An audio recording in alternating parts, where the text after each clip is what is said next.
আপনারা জানেন বাংলাদেশের অন্যতম জনপ্রিয় নায়ক সালমান শাহ 1996 সালের সেপ্টেম্বরের 6 তারিখে মারা যায়। এই বিষয়টা নিয়ে ওই সময় একটা আনন্যাচারাল ডেথ একটা মামলা হয়। পরবর্তীতে তার পরিবারের পক্ষ থেকে এই একটা ফৌজদারি রিভিশন মামলা করেন। ওই মামলার প্রেক্ষিতে বিজ্ঞ আদালত একটা আদেশ দেন, একটা হত্যা মামলা দেওয়ার জন্য রমনা থানার অফিসার ইনচার্জকে আদেশ দেয়। সেই আদেশের প্রেক্ষিতে আমরা একটা হত্যা মামলা নিয়েছি। এই 11 জন এজাহার নামে আসামি করা হয়েছে আর অজ্ঞাতনামা করা হয়েছে। তো এই মামলাটা আমরা নেওয়ার পর মামলা আমরা তদন্ত শুরু করেছি। দেখেন, এটা তো অনেক দীর্ঘদিনের একটা মামলা, প্রায় 29 বছর আগের বিষয়। তো আমরা যাদের নাম দিয়েছে তাদের বিষয়ে আমরা খোঁজখবর নিচ্ছি। অনেকে হয়তো দেশের বাইরেও আছে।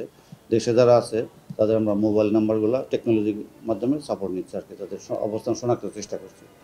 আর যারা দেশে রয়েছে তারা যেন দেশের বাইরে যেতে না পারে, এই জন্য আমরা ইমিগ্রেশনে অলরেডি একটা চিঠি দিয়েছি, যাতে তারা দেশের বাইরে যেতে না পারে। কোনো প্রকার চাপ আমরা অনুভব করতেছি না। আমরা আমাদের যথাসাধ্য চেষ্টা করতেছি। আমরা আশা করতেছি খুব শীঘ্রই দু একজনকে আমরা অবস্থান শনাক্ত করে আইনের আওতায় নিয়ে আসতে পারবো।